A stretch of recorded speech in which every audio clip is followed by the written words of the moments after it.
Let's start with the before lecture chant. An unsurpassed, penetrating, and perfect Dharma is rarely met with, even in 100,000 million kalpas, having it to see and listen to remember and accept. I vow to taste the truth of the Tathagata's words. Good morning, everyone. So last Sunday, in our continuing discussion of Roshi Joan Halifax's book, Standing at the Edge, we looked at the third state, edge state, that she writes about, which was is integrity. And I'll continue a bit more on that one today as well. But just as a reminder, we're defining integrity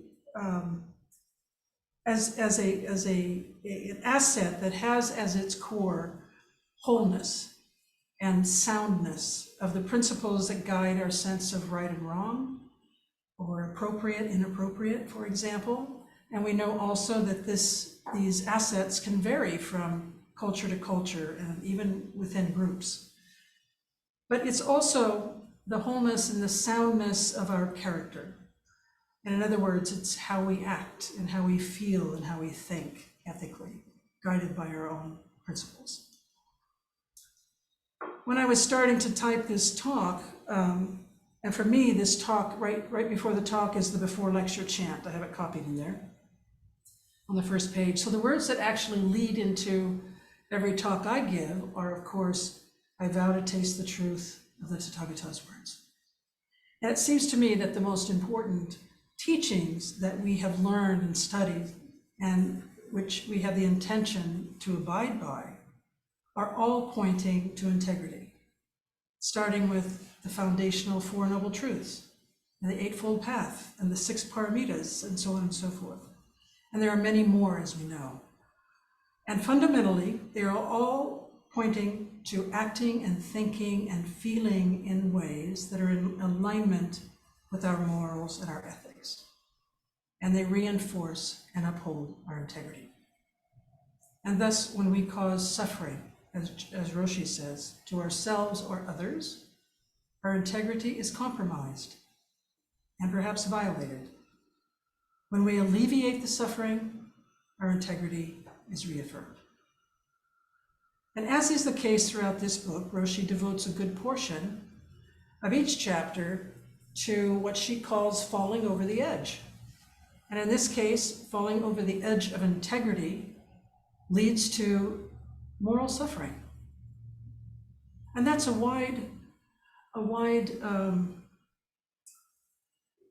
a wide thing to look at, suffering. It could be minor, it could be major and life-changing.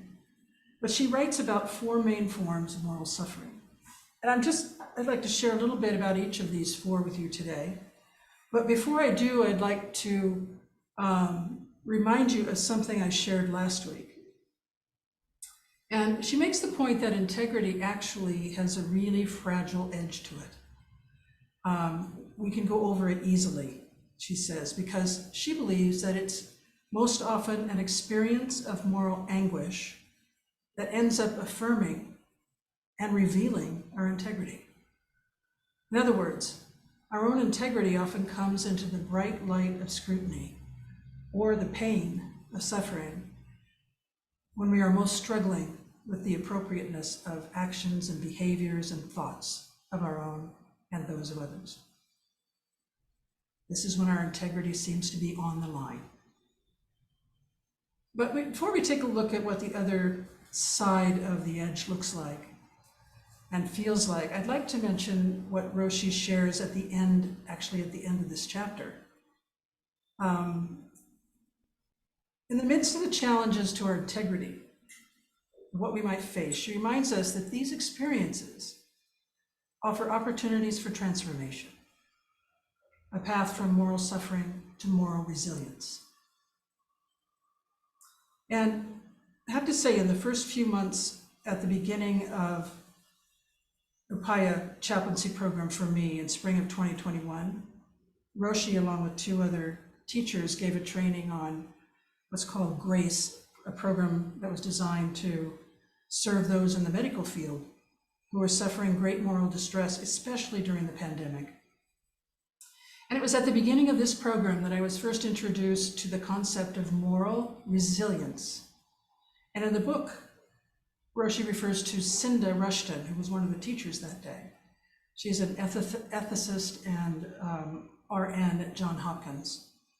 And she defines it as moral resilience as our capacity to sustain and restore our integrity in response to moral complexity, moral confusion, perhaps, distress or setbacks.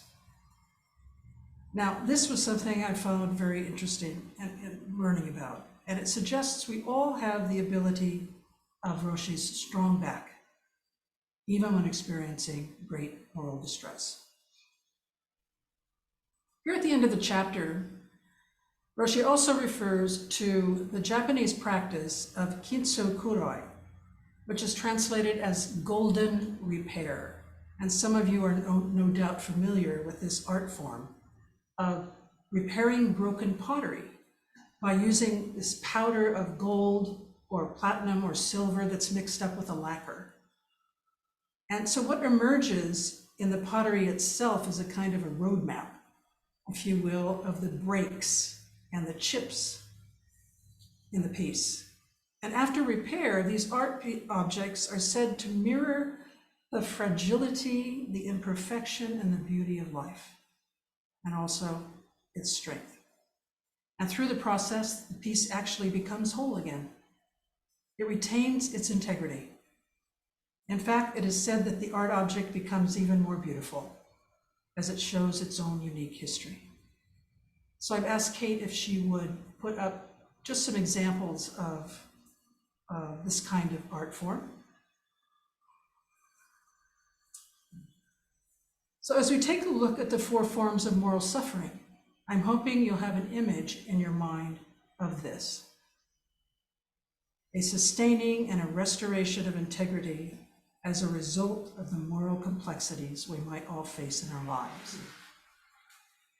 And as I talk about these, just please open up to whatever comes to you, feelings and thoughts and sensations that your own experiences with moral suffering can reveal to you.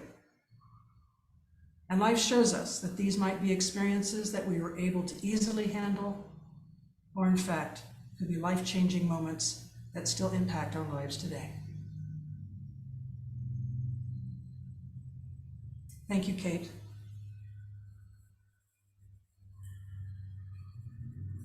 Roshi first talks about moral distress, which we might experience when we're able to first discern and understand that there's some sort of moral issue, there's some sort of moral problem we're dealing with, and maybe we come up with a solution. But the uniqueness of the distress is that we're probably unable to put it into action, because either for some reason internally or some sort of external constraints, things beyond our control. I think that moral distress for many of us comes in relation maybe to health and the caring of others. If we're lucky enough to see our parents or anyone we love and care about live into old age, we're often faced with difficult decisions related to their health and their death. And juggling decisions about which medical treatments to try or discontinue, if it's right or wrong to continue treatment at all, and the effect it might have on loved ones. We might be negotiating end-of-life options, or CPR, which is a big deal, and perhaps dealing with being in disagreement with medical professionals themselves. There's much distress to be had, actually. So this is probably one area of distress none of us can avoid in our lifetimes.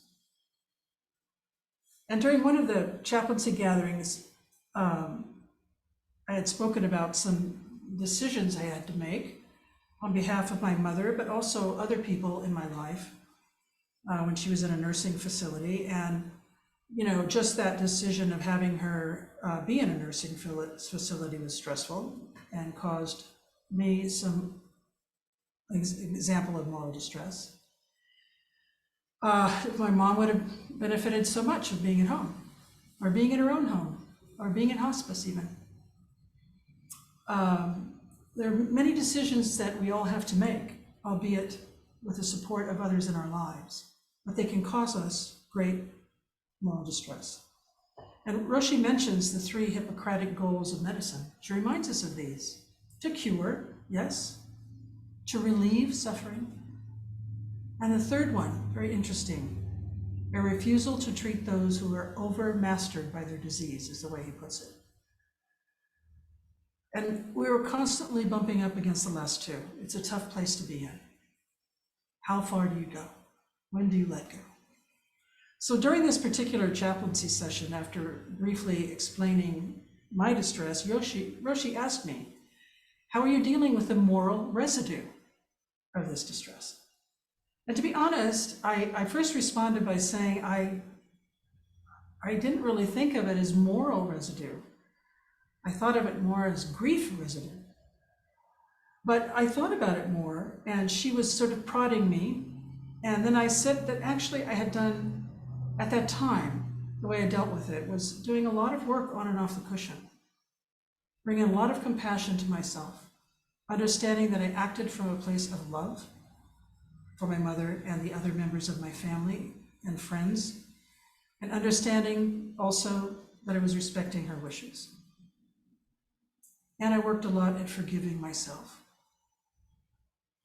just bringing my heart and my mind to how I came to these decisions, the information I had, and how these decisions just supported my mother in a compassionate and caring way. And it really helped me to stay grounded and focused on whatever was arising on a daily basis. And I appreciate that Roshi reminds us of this issue of moral residue, or she calls it in the book mostly moral remainder. And she says it's to be expected after most any ethical or moral dilemma. Even if we work through it, chances are we might still have some moral residue. And this very understanding and acceptance of the remainder is an important part of our building of resilience, our capacity to stand amid moral complexity and just sustain our integrity. And I have to say that what was really helpful to me also at that time was watching reruns of the Golden Girls on television. It didn't hurt. So another form of moral suffering is moral injury, and anyone who has served in the military, active or not, might experience this kind of suffering, which results from some sort of violation of our integrity when we either witness or participate in something we think is wrong or unconscionable even.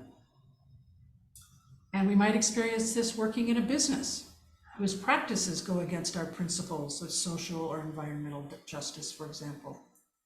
Or we may witness behavior by administrators or teachers in and out of the classroom, which demeans, or in other ways, others, students. As an educator, I witnessed, I'd have to say too many times over the 35 years, instances of racist and sexist behavior by administrators and teachers.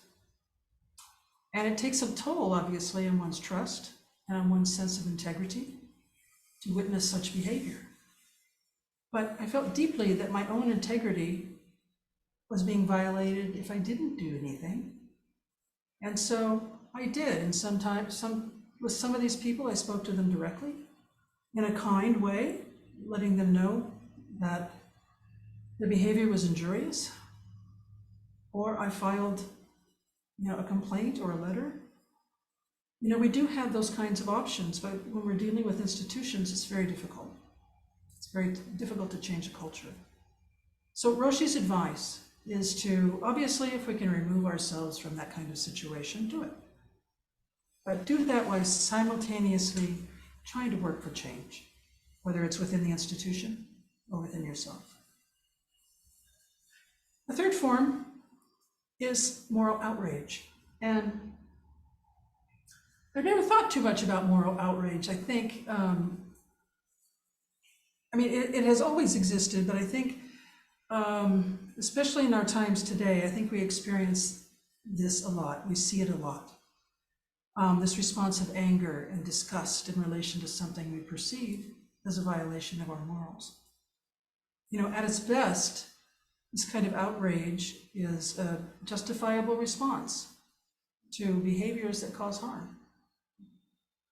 One might think of the mistreatment of animals in lab experiments, for instance, or mismanagement of retirement funds. It does, however, have a shadow side, and we see it a lot today. It can turn to shaming and blaming and self-righteous behaviors that tend to lift us up into power positions. It can cause harm, even to our health and the health of others. But when it's self-regulated, our outrage can lead to positive change. So we can rely on our practice to take note. And when we are feeling this particular type of moral injury, we can indeed be turned into compassionate action. And lastly, I'd just like to mention moral apathy. When our denial, our lack of caring, our willful ignorance make it possible for us to ignore or wall ourselves off from suffering. And we briefly touched on this last week in our discussion after the Dharma talk, a tendency to not expose ourselves to the suffering of the world. In that case, we were talking, I think, about the news. But of course, watching the news or not, we might have a tendency to take refuge in apathy or denial, closing ourselves off. One of you even mentioned being distressed by the suffering of so many homeless animals and feeling stuck and just unable to move and not know what to do. And Roshi addresses this very response in this chapter by quoting her teacher, Roshi Bernie Glassman, who encouraged his students always to just take a plunge, find a place to enter, and become involved, resisting isolating ourselves. And in this way, we can transform ourselves. And also we have the potential to transform institutions and behaviors, and indeed societies. And it's through these kinds of plunges that our integrity can be restored. So Kitsu Kuroi, dealing with the great complexities of these times in which we live, we can transform moral suffering into moral resistance, moral resilience. All four of these forms of moral suffering can be the means for the golden repair. Our experiences can strengthen our willingness and our capacity to stand firm in our integrity. And Roshi's last sentence of this chapter actually is very beautiful, and I want to share it with you. And I quote her. "This is how moral transformation happens and integrity opens, not by, not by rejecting suffering, not by rejecting suffering, but by incorporating the suffering into a stronger material, the material of goodness, so that the broken parts of our nature, our society, and our world can meet in the gold of wholeness."